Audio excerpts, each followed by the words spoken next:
குண்டு பொண்ணு. என் பெயர் கங்காதரன். தனியார் அலுவலக வேலை. நான் ஒரு 90s கிட்ஸ். ஆமாங்க, எனக்கு இப்போ வயது 45 கடந்து விட்டது. அப்பா இறந்து விட்டார். அம்மாவுக்கும் வயதாகிவிட்டது.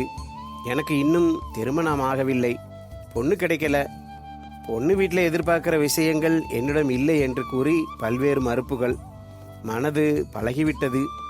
இதற்கு பிறகு வாய்ப்புகள் குறைவுதான் என்றாலும் முயற்சி செய்து கொண்டுதான் இருக்கிறேன்.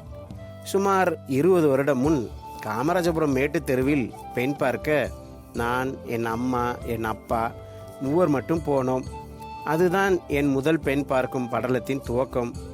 என்னடா மூவர் மட்டும் தானா என்றால், அந்த பெண்ணை ஒரு சந்தேகத்தின் பெயரில்தான் பார்க்க என் அம்மா கூட்டிச் சென்றாள்.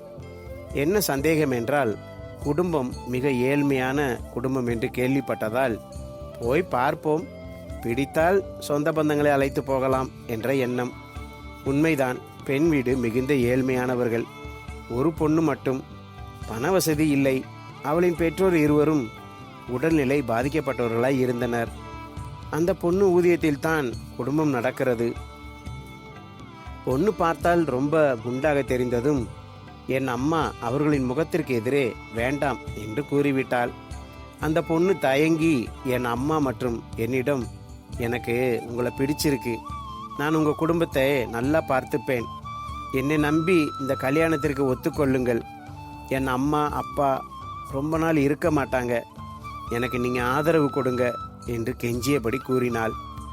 அப்போது பொண்ணுக்கு பையன் கிடைக்க மாட்டான். அப்படி ஒரு காலம், எனக்கு ஓகே சொல்லிடுவோம், ஒரு பொண்ணுக்கு வாழ்க்கை கொடுத்த மாதிரி ஆயிரும் என்று நினைத்தேன்.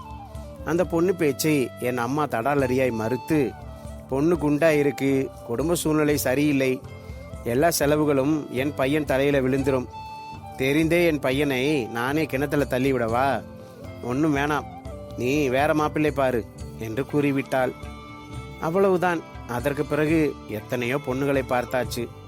எல்லா பொண்ணுகளும் என்னை வேணாம் என்று கூறியதுதான் மிச்சம். வருடங்கள் ஓடிவிட்டன. என் கவலையில் அப்பா இறந்து விட்டார்.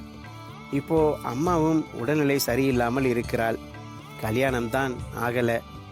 கடைசி வரை தனிக்கட்டு மரமாகத்தான் இருப்பேனோ என்று தெரியவில்லை.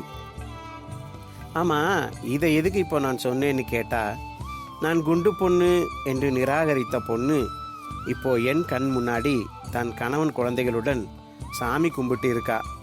இப்போ அந்த பொண்ணு குண்டா இல்லை, சூப்பரா இருக்கா. வயிறு எரியுது எனக்கு. அது புரியுதா? நண்பர்களே, தொடர்ந்து இந்த கதையை குறித்த உங்கள் கமெண்ட்டுகளை கீழே பதிவிடுங்கள். தொடர்ந்து இது போன்ற கதைகளையும் கேட்பதற்கு நம் தமிழ் நம்பர் 1 ஸ்டோரிஸ் சேனலை சப்ஸ்கிரைப் செய்ய மறக்காதீர்கள் நண்பர்களே. வணக்கம்.